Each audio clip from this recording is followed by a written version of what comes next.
아모스 선지서에 게시되어 있습니다. 그 가운데서 1장과 2장은 이방과 선민에 대한 예언입니다. 6429페이지죠. 이방과 선민에 대한 예언, 그것이 첫 번째고, 두 번째는 선민의 패망에 대한 예언입니다. 그리고 오늘 공부하는 것이 패망할 뿐만 아니라 다시 회복해 주겠다 하는 내용으로 7장과 8장에서, 이 아모스 7장 8장입니다. 그 가운데 이제 그 7장 전반부라고 할 수 있죠. 7장 전체죠. 7장 전체가 1절로 17절까지인데, 그 가운데서 이제 1절로 9절까지 보면 거의 전반부에 속합니다. 1절로 9절까지 보면 거기에 세 차례, 세 번에 걸쳐서 하나님께서 이상을 아모스 선지자에게 보여줘요. 그래서 결국 이스라엘이 여호와의 심판을 받게 된다. 결국은 북이스라엘은 세 차례에 걸친 이상을 통해서 이제 북이스라엘이 심판받게 될 것을 예언하는 것이 이제 9절까지 나와요. 그런데 거기에 하나님께서 처음에 여호와께서 아모스 선지자에게 보여준 이상이 뭐냐면, 왕이 풀을 베요. 왕이 풀을 다 베는데, 벤 후에 풀들이 새싹이 이렇게 돋아납니다. 돋아나는데 그것이 황충, 하나님께서 갑자기 새싹이 돋아나는데 하나님께서 황충을 불러일으켜가지고 그 새싹들을 다 갉아먹게 만들어버려요. 그러니까 아주 심각하잖아요. 기분 나쁘다 말이죠. 그러니까 결국 이제 이 아모스 선지자가 여호와여, 간절히 청원합니다. 좀 우리가 죄가 있어도 사해 주십시오. 야곱이 그 택한 백성들이 너무너무 지금 미약하기 때문에 하나님께서 여기마저 이걸 다 조금 남아있는 거 이제 새로 막 이제 돋아나려고 하는데 이것마저 뭉개버리시면 다시 일어날 수가 없습니다. 그러니까 하나님께서, 야, 그러면 내가 뜻을 돌이키겠다, 그런 말이 나와요. 그런데 56페이지에 보면, 자, 뜻을 돌이킨다 이렇게 되면 우리가 지금까지 공부한 거의 다 말장한 거죠. 하나님의 한 번 정하신 뜻은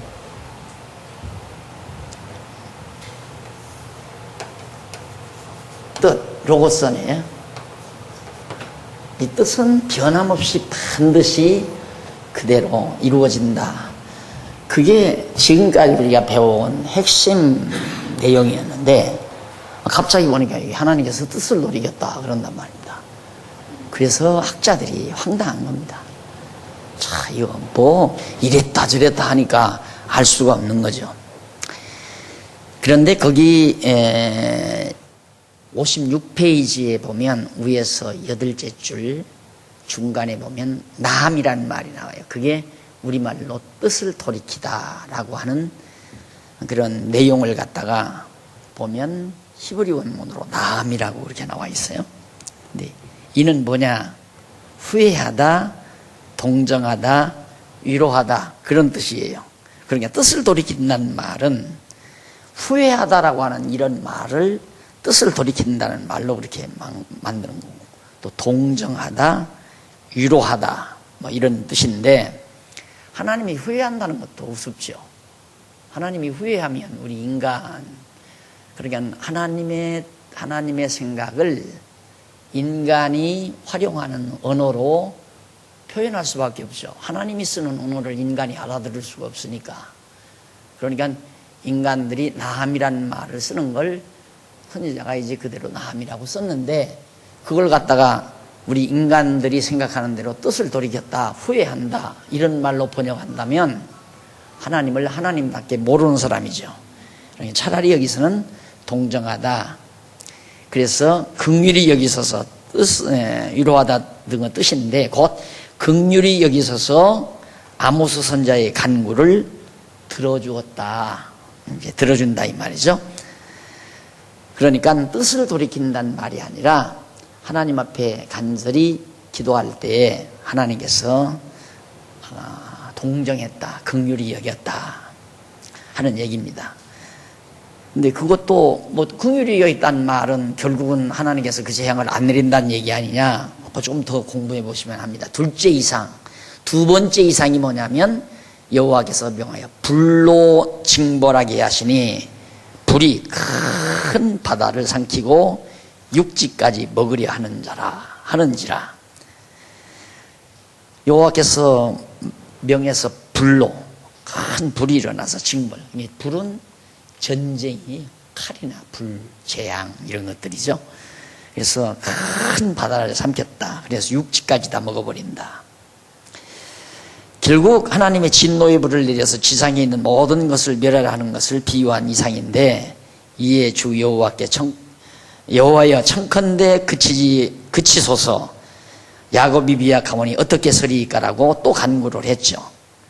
곧 미약한 백성을 불쌍히 여기라고 간구한 겁니다. 그러자 주 여호와께서 이에 대하여 뜻을 돌이켜 가라사대 이것도 이루지 아니하리라.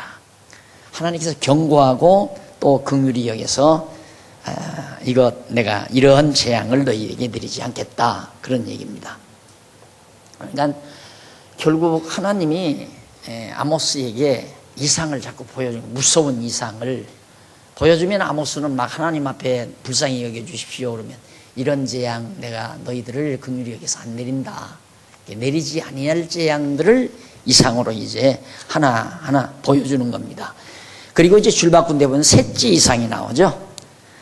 다림줄을 띄우고 쌓은 담 곁에 주께서 손에 다림줄을 잡고 서셨더니, 다림줄은 띄우고 쌓은 담, 이건 수직적으로 줄을 띄고 이렇게 건축을 할 때 줄을 딱 이렇게 띄면 건축 기둥이 바른지 바르지 아니한지, 그것이 다림줄입니다.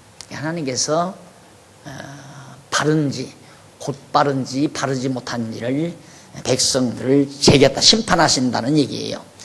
이때 또 아모스가 아모스야 네가 무엇을 보느냐라고 그렇게 물으니까 내가 다림줄을 봅니다, 그렇게 답변을 해요.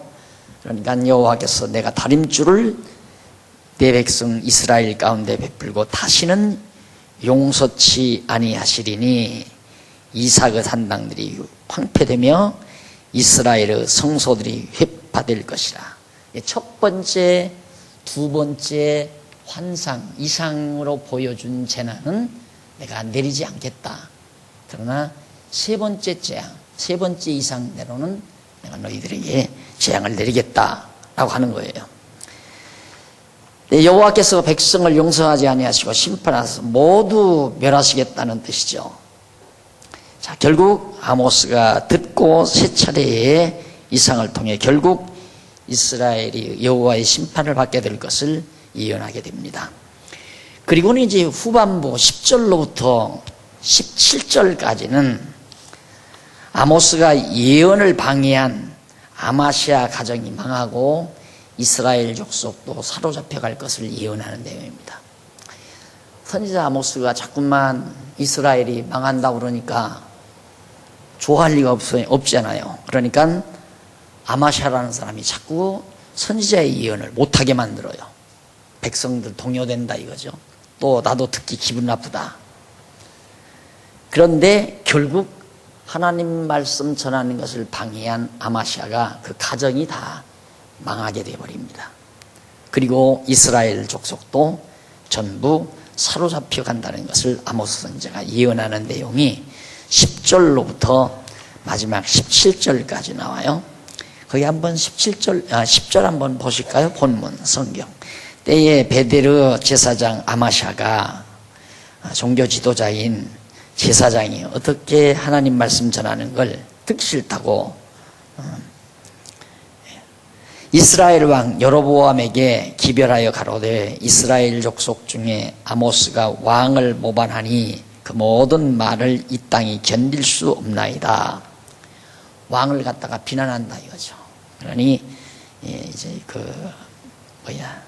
아마샤라는 사람이 이제 아모스 선지자의 예언을 갖다가 비난하는 겁니다. 백성들도 듣기 싫어하고 한다. 아모스가 말하기를 11절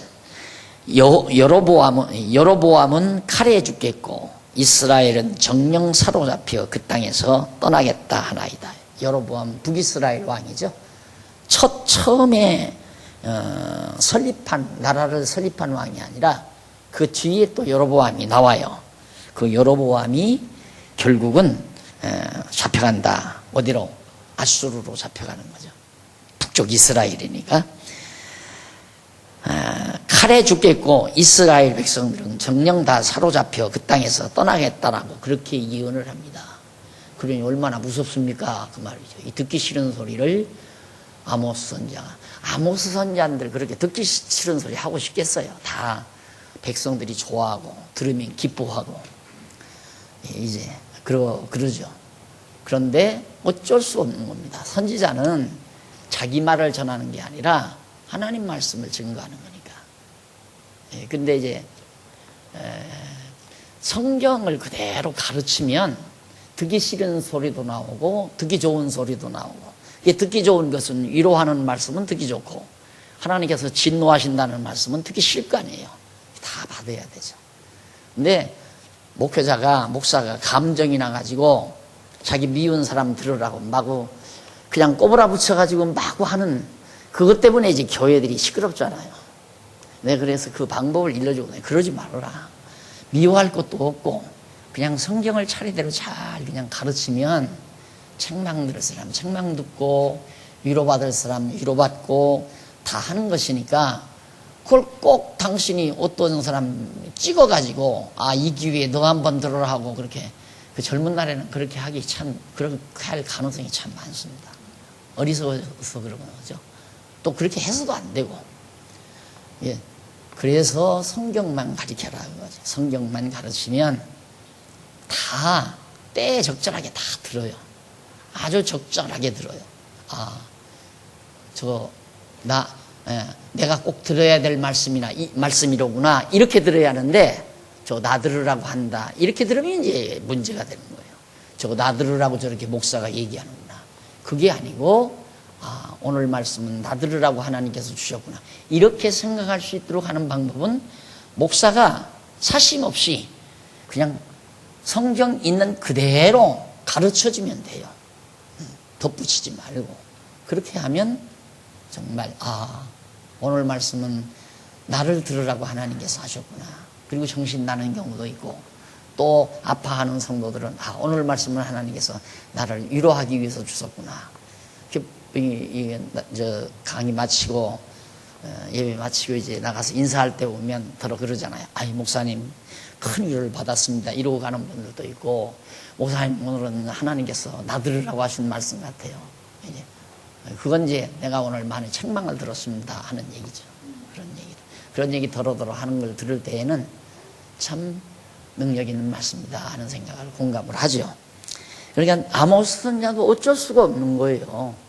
하나님께서 전하라 하니까 백성들이 듣기 싫어해도, 또 아마샤 같은 사람이 듣기 싫어가지고 왕한테 가서 고자질을 하고 이렇게 해도 자기가 위태롭죠. 그래도 말씀을 전하는 사람은 할 수 없이 말씀을 전할 수밖에 없는. 그러니까 이제 이런 내용을 이렇게 하다가 보면 이제 나도 이제 말씀을 전하는 자니까 늘 생각을 하죠. 조금만 내가 조심을 하고 이제 자꾸 그걸 합리화하죠. 뱀같이 지혜롭고 비둘기같이 순결하라. 뱀같이 지혜롭게 해라. 가능하면 교계 기존의 목사들에게 자극되지 않는 말을 가능하면 안 하고 잘 피해가면서 하면 좋지 않나, 이런 생각 참 많이 하죠.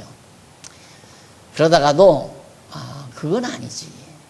그래서 이제 조금 점점 더 철이 들어가면서 이제 조금 제가 정리한 게 뭐냐면, 노골적으로 한국교회 지도자들을 하나하나 꼬집는, 흠집을 드러내는 말은 그건 아니다. 그건 안 해야 되겠다.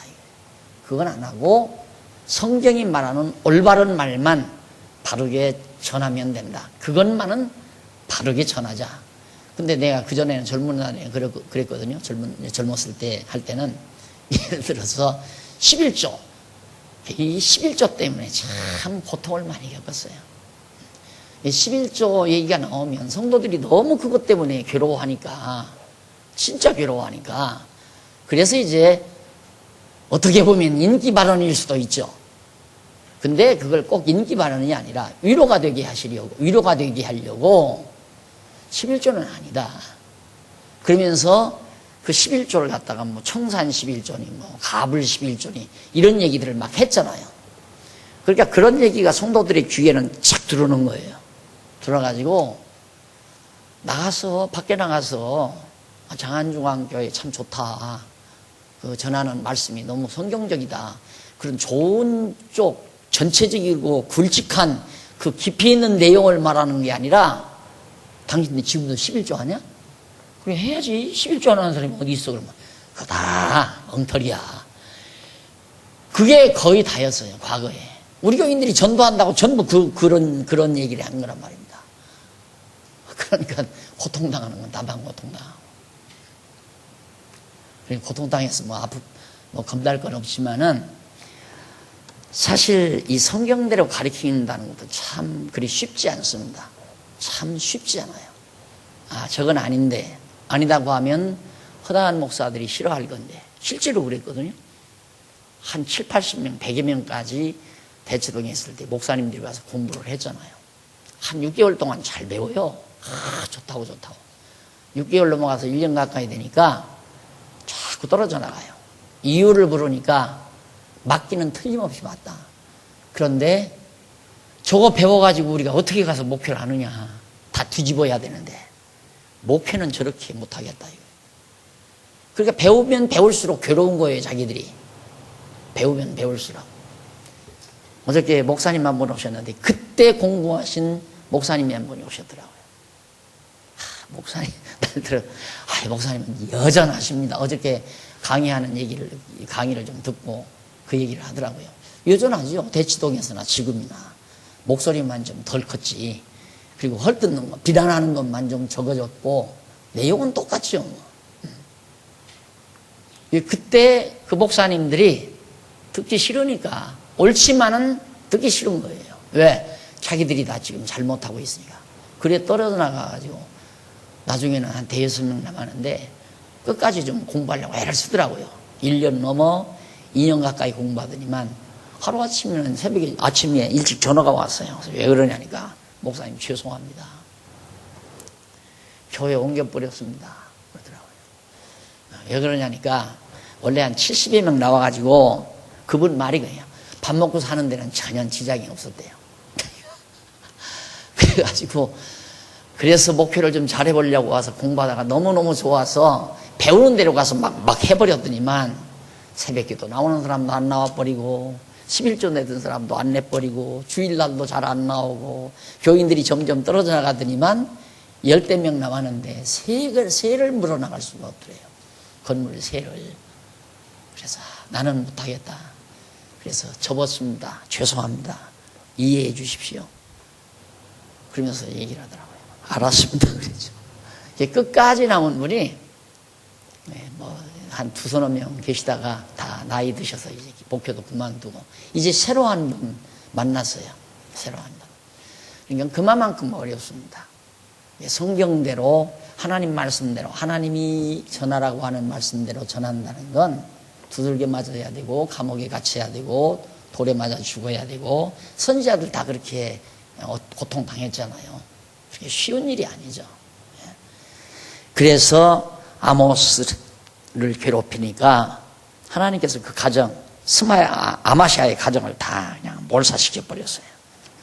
그렇게 해서 이 아모스 선지자가 전하는 말씀이 진짜 하나님의 말씀이라는 사실을 백성들로 하여금 깨달아 알게 하려고 그렇게 하신 겁니다.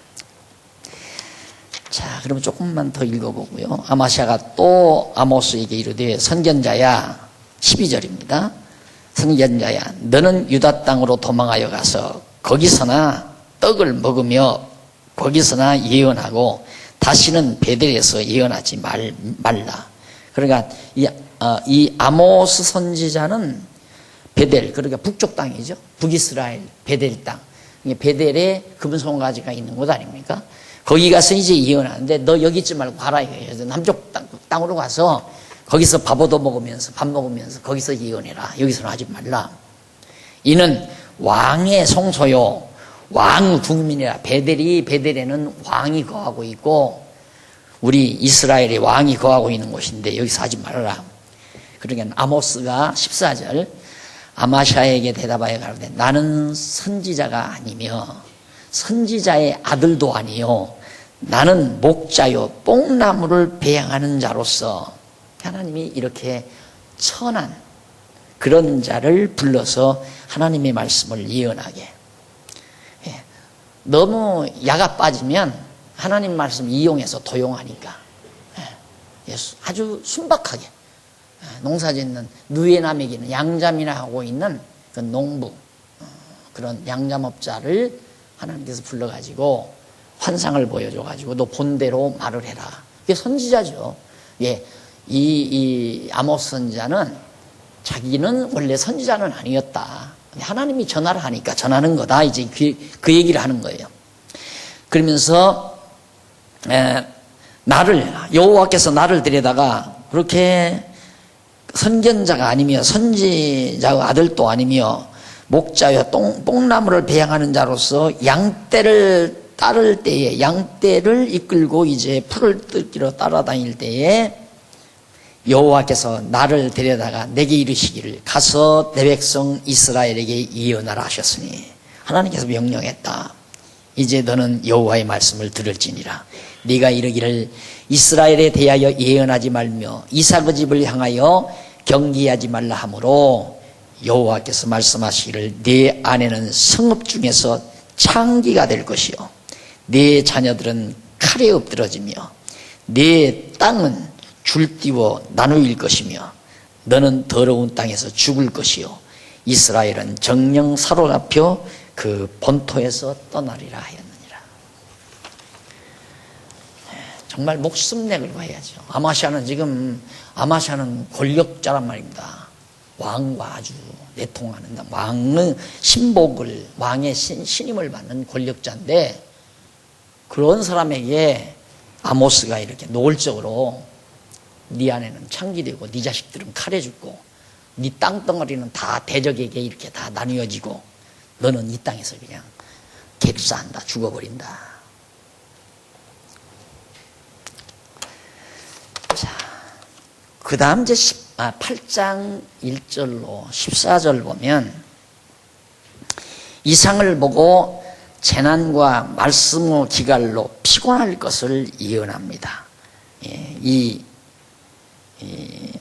아모스 선지자가 또 하나님께서 보여준 이상을 보았어요.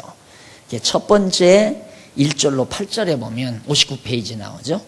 1절로 8절에 보면 아모스 선지자가 여름 과일 이상대로 패역한 이스라엘이 큰 재난으로 고통당할 것을 예언합니다. 본문 보십시다. 1절 주 여호와께서 또 내게 여름실과 한광주리를 보이며 가라사대 아모스여 네가 무엇을 보느냐? 내가 가로되 여름실과 한광주리를 봅니다. 여름실과 광주리로 하나 담긴 것을 내가 봅니다.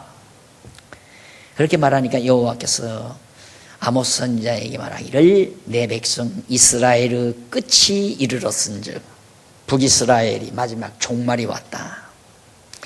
내가 다시는 저를 용서치 아니하리니 그날에 궁전의 노래가 애곡으로 변할 것이고 왕궁에서 늘 노래소리가 번져나왔는데 그것이 통곡소리로 바뀐다. 시체가 많아서 사람이 잠잠히 처처에 내어버리리라. 이는 주 여호와의 말씀이니라. 궁핍한 자를 삼키며 땅에 가난한 자를 많게 하려는 자들아 이 말을 들으라. 4절까지 나오죠. 자, 여기 이제 여름실과는 아주 완전히 푹 익은 과일로서 더 이상 방치할 수 없는 이제 먹어버려야죠. 더 이상 놔두면 이제 폭 골아버리니까. 그러니까 여러분 실과 금방금방 다 익어버리잖아요. 예를 들어 참외도 따다 놨다 여름 뭐 채소지만은 하여튼 여름 실과는 여름에 열리는 과일은 따다 놓으면 빨리 익어서 빨리 폭삭 물러버립니다. 그런 것처럼 이스라엘이 농축됐다 이거죠. 부패함이 이스라엘의 부패함이 아주 꼭 농축됐기 때문에 이제 끝이 왔다. 이제 이런 뜻에서 이제 이런 이상을 보여주고 아모스에게 말해준 겁니다. 자, 그러면서 4절 궁핍한 자를 삼키며 땅에 가난한 자를 많게 하려는 자들아 이 말을 들으라. 여호와의 말씀이니라. 3절 끝에 나오죠. 이는 주 여호와의 말씀이니라. 여호와의 말씀이란 말은 반드시 이루어진다라는 의미를 담는 내용이란 말이죠. 5절 너희가 이르기를 월삭이 언제나 지나서 우리로 곡식을 팔게 하며 안식일이 언제나 지나서 우리로 밀을 내게 할고 에바를 작게 하여 세계를 크게 하며 거짓 저울을 속이며 이게 다 불의와 부정이. 그러니까 하나님을 경외하는 절기 귀찮아. 안식일도 귀찮고 다 귀찮아진다 이 말이죠. 전부 다 귀찮아져. 귀찮은 것은 그만큼 관심이 없어진다는 얘기입니다. 관심이 없어진다는 거. 벌써 뭔가 귀찮다. 예를 들어서 공부하는 것도 귀찮고 교회 나가는 것도 귀찮고 뭐 하여튼 이런 것들이 하나하나 귀찮아진다는 것은 벌써 그만큼 신앙이 멀어져 간다는 얘기죠. 그러듯이 이스라엘 백성도 절기 돌아오는 것이 아주 귀찮아. 제사 돌아오는 것처럼 없는 사람이 제사 돌아오듯이 안식일도 다 귀찮은 거고 빨리 좀 지나갔으면 좋겠다. 그리고 전부 속이는 거. 이 도량형 저울도 속이고 말도 되도 속이고 참 우리나라 옛 그 구습대로 말하면 근량도 속이고 그렇게 해서 이제 불의가 온 나라에 가득한 그러한 세상이 됐다. 6절 은으로 가난한 자를 사며 신 한 켤레로 궁핍한 자를 사며 잿미를 팔자 하는도다.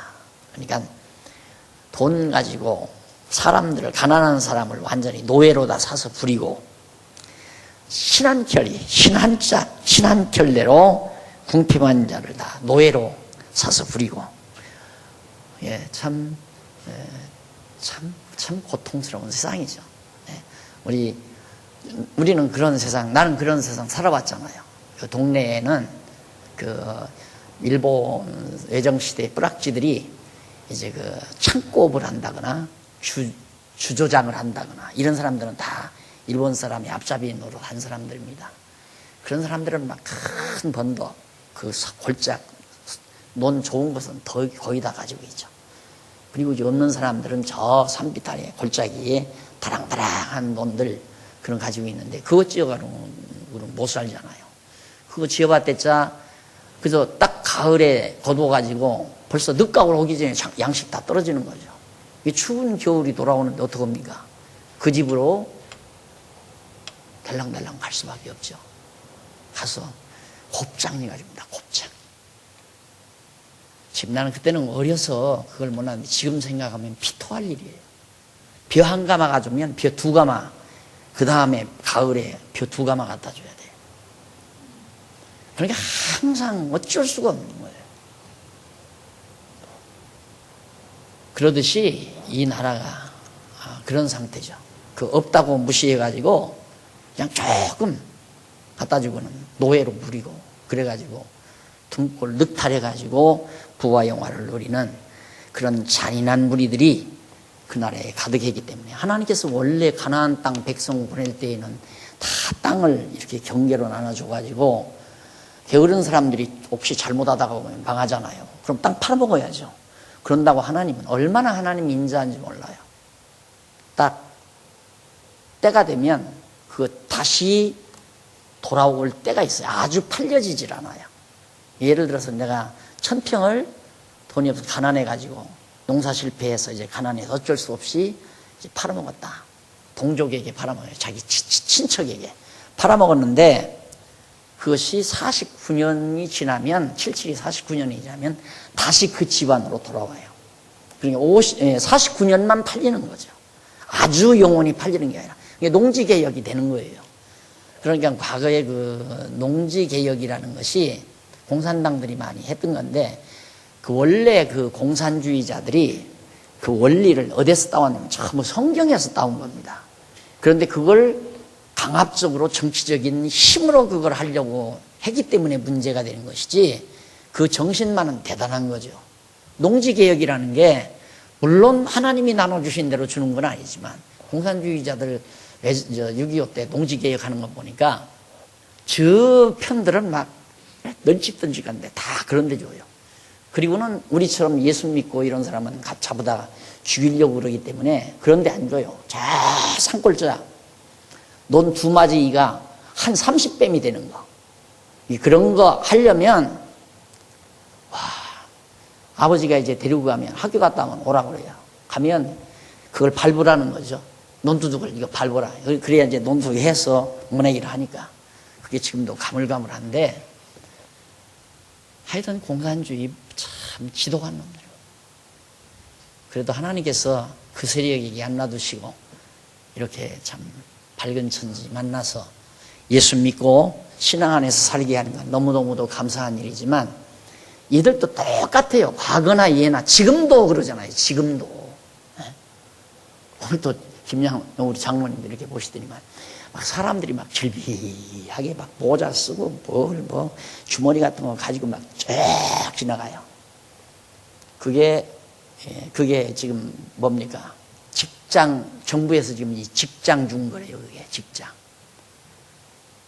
그 사람들 하루 일당 예를 들어서 25,000원이나 30,000원 줄 거예요.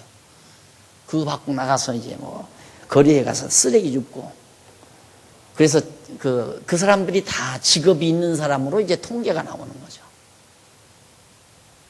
이게 참 괴로운 일 아닙니까? 고통스러운 일이고 괴로운 일이고 어쨌든 세상은 예나 오늘이나 똑같다. 하나 다름없어요.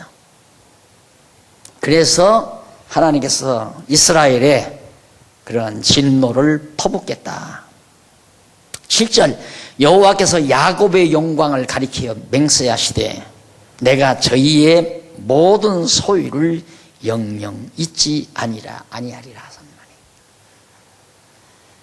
하셨나니 이로 인하여 땅이 떨지 않겠으며 그 가운데 모든 거민이 애통하지 않겠느냐. 하나님의 무서운 진노가 물론 이건 과거 이스라엘 민족에 대한 섭리입니다. 그런데 일반 역사도 마찬가지예요. 일반 역사도 내가 늘 말하지만 너무 과도하게 세도가 강하면 하나님께서 망하게 돼. 불택자들은 강하면 망할 준비가 되는 거예요. 강하면. 하나님께서는 불택자들은 강하게 해서 멸망시키잖아요. 아수르도 강하게 해서 망하게 하고 애굽도 강하게 해서 망하게 하고 바비로니아도 강하게 해서 망하게 하고 파사도 헬라도 로마도 다 마찬가지입니다. 그래서 내가 미국이 망한다는 거예요. 오바마 얼굴이 새까맣게 탔잖아요. 발표해가지고 그냥 막 주가가. 오바마? 오바마지. 오바마 얼굴이 새까맣게 탔잖아. 새까마니까 새까맣다고? 그보다 더 탔더라니까. 안 망할 수가 없지. 어떻게 안 망해요? 망할 수밖에 없죠. 그러면 망하죠. 또 그렇게 해서 망해야 이게 뭔가 해결이 나죠. 망해야 해결이 나는 겁니다. 만약에 로마가 지금까지 제국으로 이끌어간다면 우리는 완전히 다 노예로 살 거예요. 로마 노예가 됐을 거 아닙니까? 하나님께서 강한 세력 망하게 해서 약한 자들을 또 부추겨 일으키는 거 다 그렇게 역사가 하나님이 그렇게 역사를 섭리해 가는 겁니다. 미국은 뭐 장생불사하는 나라인 줄 압니까? 나는 반미 감정이 있어서 하는 게 아니에요. 반미 감정이 있어서가 아니라 하나님의 섭리 원리가 그렇게 돼 있다. 그러니까 항상 내가 힘 있을 때 조심해야 한다. 항상 하나님의 뜻이 무엇인가를 깊이 생각하고 하나님이 힘 주신 것은 약자를 부추기라고 힘을 준 거지 약자를 지배하고 멸시하라고 준 것이 아니다 하는 말을 하는 이유도 바로 그런 데 있는 거거든요. 미국에게 하나님이 힘을 줬으면 뭔가 그렇게 생각을 해야 하는데 그러지 않잖아. 다 이용하려고 그러죠. 이용하려고. 자, 그 다음 이제 9절로부터 14절에 보면 진노의 날에 백성으로 애통하며 말씀의 기갈로 피곤하게 된다. 말씀이 없어요. 그 다음에는 이제 진노의 날 가장 중요한 것이 말씀을 듣고 싶어도 어디 선지자가 말씀을 전하는 데가 없어요. 그러니까 피곤하게 되죠. 말씀을 안 들으면 피곤이 온다. 하나님의 말씀을 들어야 생기가 돌고 이제 이런 얘기죠. 자, 거기 보면 9절 주 여호와께서 가라사대 그날에 내가 해로 대낮에 지게 하여 백주의 땅을 캄캄하게 하며, 이 말은 이스라엘이 완전히 어두움이 몰려온다. 너희 절기를 애통으로, 너희 모든 노래를 애곡으로. 절기는 즐거운 날인데, 즐거운 절기인데 그걸 애통으로 바꾸고 노래를 슬픈 노래로 바꾸고, 변하여 모든 사람으로 굵은 배로 허리를 동이게 하며 모든 머리를 대머리 되게 하며 독자의 죽음을 인하여 애통하듯 하게 하며 그 결국으로 곤고한 날과 같게 하리라. 주 여호와께서 가라사대 보라, 날이 이를지라 내가 기근을 땅에 보내리니 양식이 없어 주림이 아니며 물이 없어 가람이 아니요 여호와의 말씀을 듣지 못한 기갈이라. 여기서 하나님께서 기근을 땅에 보낸다는 말은 하나님의 말씀의 기근입니다. 듣고 싶어도 들을 곳이 없는 그런 하나님의 말씀의 기갈이 있도록 하나님께서 저주 내릴 것이다. 가장 큰 저주죠. 우리 인간에게, 하나님의 백성에게 최고의 큰 저주는 하나님이 내가 너희에게 하나님의 말씀을 전하지 않겠다, 말씀을 명하지 않겠다 하는 말입니다. 그 말은 너희 소견이 옳은 대로 살아라 그 말이에요. 너 좋은 대로 살아라 그 말이죠. 너 좋은 대로 살란 말은 망하라 그 말이죠. 사사기에 보면 왕이 없으므로 사람들이 자기 소견이 옳은 대로 살잖아요. 그럼 반드시 망해요. 에돔이 쳐들어오고 블레셋이 쳐들어오고 모압이 쳐들어오고 그렇게 해서 망해요. 그러면 막 울고불고 난리를 치면 하나님께서 또 사사를 세워서 하나님 말씀 또 그때야 듣게 만들죠. 하나님의 말씀을 들으면 깨닫고 돌아오잖아요. 그러면 또 10년, 20년, 때로는 40년 평안하게, 그렇게 평안을 누리게 만들고. 그래서 우리 인간에게 하나님의 백성들이 가장 큰 저주는 하나님의 말씀을 듣지 못하는 기갈입니다. 자, 그래서 사람이 이 바다에서 저 바다까지, 북에서 동까지 비틀거리며 여호와의 말씀을 구하려고 달려 왕래하되 얻지 못하리니. 아무리 하나님의 진지한 말씀을 듣고 싶어서 쫓아다녀도 아무 데서도 들을 수 없는 그런 상황을 내가 너희에게 주겠다. 그날에 아름다운 처녀와 젊은 남자가 다 갈아여 피곤하리라. 한참 힘이 솟구칠 때 젊은 남자, 그 젊은 처녀가 피곤하다는 것은 정말 심각한 거죠. 무릇 사마리아의 죄된 우상을 가리켜 맹세하여 이르기를 다나 내 신의 생존을 가리켜 맹세하노라 하거나 부엘시바의 위하는 그것의 생존을 가리켜 맹세하노라 하는 사람은 엎드러지고 다시 일어나지 못하리라. 그러니까 여기 사마리아의 죄된 우상을 가리켜 맹세, 사마리아의 우상, 금송아지 우상이죠. 그리고 단에다가 놔둔 우상도 있죠. 단에다가도 금송아지 놔뒀잖아요.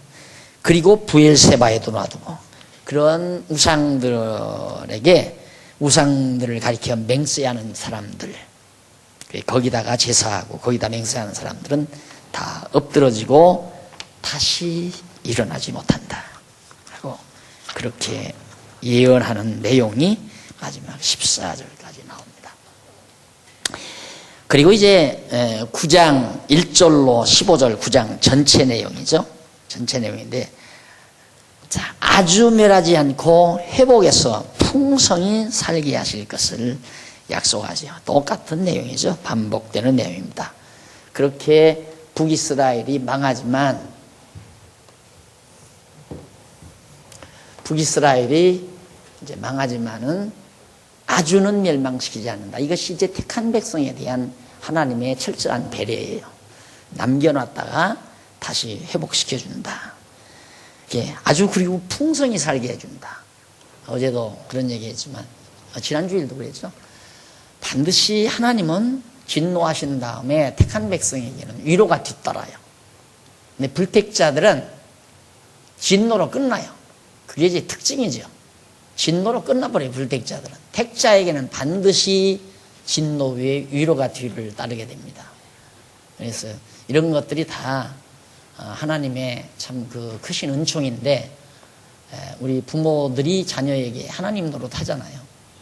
부모들도 자녀들을 책망했으면 책망에 못지않는, 책망을 완전히, 채찍을 완전히 감싸서 커버할 수 있는 위로가 반드시 필요합니다.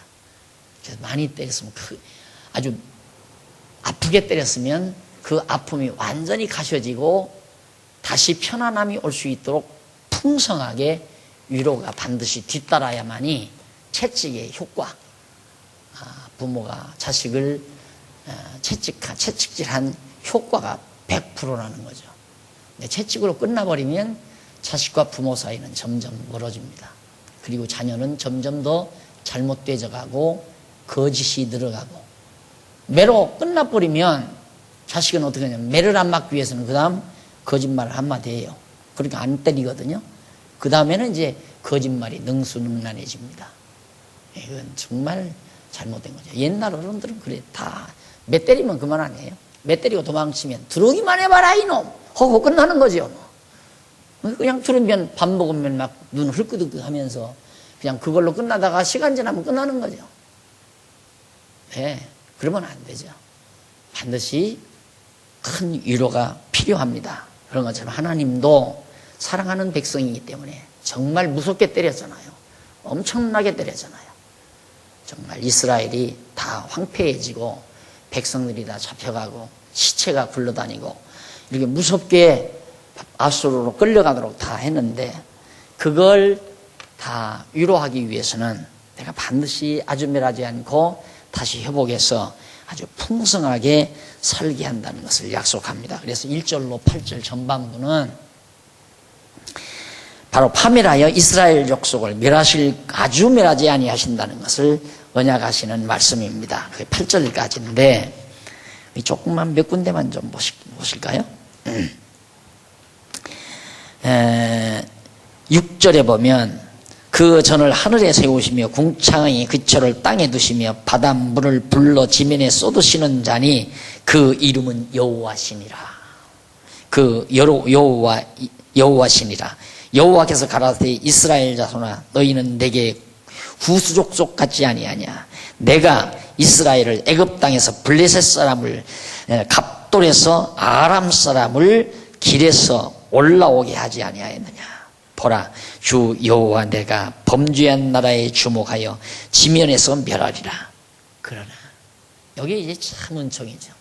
다 멸하지만 그러나 야곱의 집은 온전히 멸하지는 아니하리라. 왜냐하면 여호와의 말씀이다. 언약대로 이루시는 자의 말씀이다. 반드시 내가 언약한 대로 아주 멸하지 않고 너희들을 회복시켜 주겠다 하는 얘기죠. 그 다음 이제 9절로 15절에는 심판받아 파멸된 다윗 왕국이 다시 회복되어 풍요롭게 살게 될 것을. 그러니까 이제 이때 북이스라엘은 망하고 남쪽 유다는 이제 587년에 망하고, 그래서 이제 이때 회복이 되잖아요. 이때 같이 회복된다고 내가 그랬죠. 여기서 하나님께서 찢으셨으나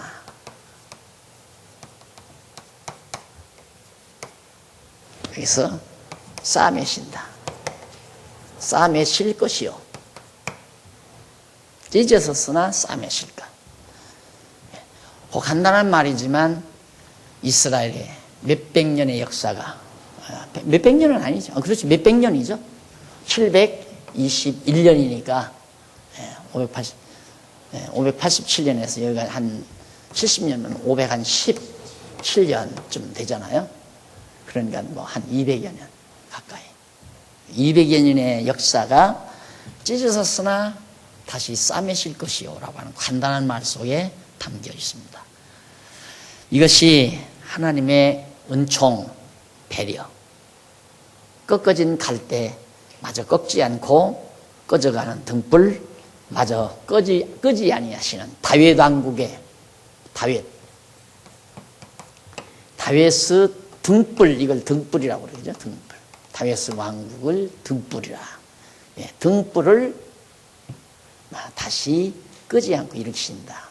예수님께서 등불을 계속 말 아래 두지 아니하고 등경 위에 두나니 하는 말이 있어요. 그러니까 이 등불이란 그리스도의 왕국이, 예수 그리스도가 왕으로 오셨는데 그리스도의 왕국, 이 천국을 말 아래다 감춰두려고 하는 게 아니라 모든 말에다가 다 비추게 하려고 등불되는 그리스도의 나라로 천국이 이 땅에 온 것이다. 그런 의미를 담고 있습니다. 자, 그래서 다시 회복될 걸 말해 주었는데 거기 조금만 보고 11절 한번 보십시다. 그날에 내가 11절 62페이지 위에서 세 번째 줄 앞부분에 그날에 내가 다윗은 무너진 천막을 일으키고 그 틈을 막으며 그 퇴락한 것을 일으키고 옛적과 같이 세우고 저희로 에도모 남은 자와 내 이름으로 일컫는 만국을 기업으로 얻게 하리라. 다 주변 나라 다 다시 얻게 하리라. 왜냐하면 이는 이를 행하시는 여호와의 말씀이니라. 여호와께서 말씀하니까 반드시 그대로 된다. 여호와께서 가라사대 보라 날이 이를지라 그때에 밭 가는 자가 곡식 베는 자의 뒤를 이으며, 자, 밭 가는 자가 곡식을 베고 바로 또 파종하려고 뒤에 또 밭을 간다. 그러니 얼마나 풍요로운 세대가 됩니까? 뒤를 이으며 포도를 밟는 자가 씨 뿌리는 자의 뒤를 이으며, 그 다음 산들은 단 포도주를 흘리며, 산에서 뭐 포도들이 막 들포도들도 있고 포도들이 마구 많이 열리니까 작은 산들은 녹으리라. 내가 내 백성 이스라엘을 사로잡힌 것을 돌이키리니 저희가 황무한 성읍을 건축하고 거하며 포도원들을 삼고 그 포도주를 마시며 과원들을 만들고 그 과실을 먹으리라. 내가 저희를 그 본토에 심으리니 저희가 나의 준 내가 준 땅에서 다시 뽑히지 아니하리라.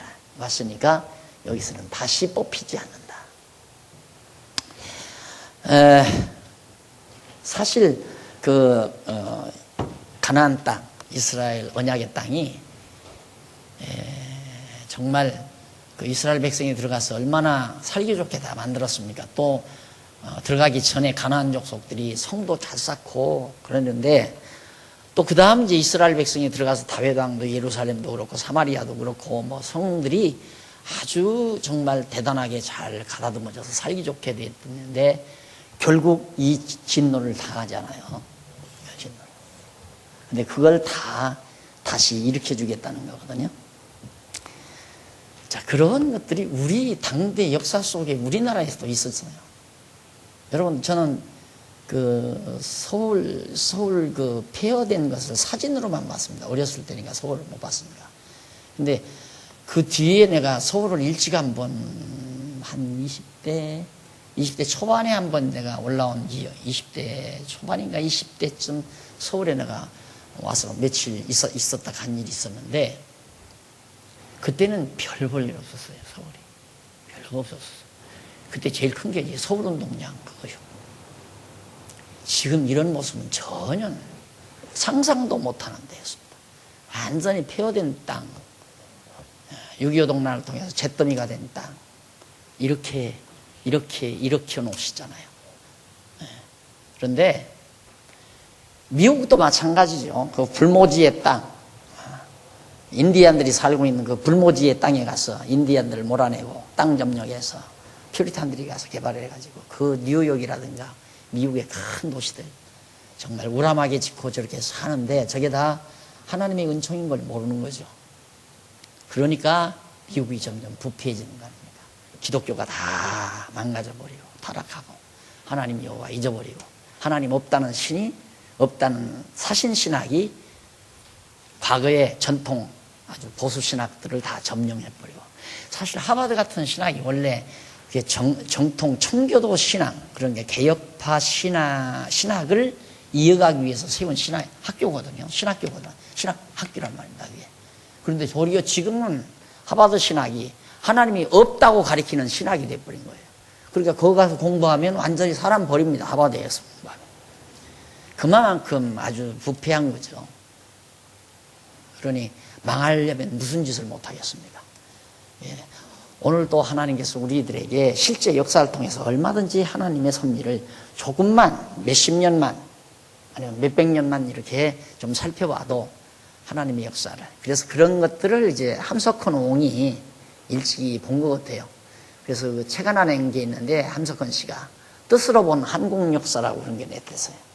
예, 그거 탐독도 많이 했는데 정말 그 역사, 그렇게 뜻으로 봤다는 건 하나님의 말씀에 의해서 한국 역사를 봤다. 이제 그런 얘기죠.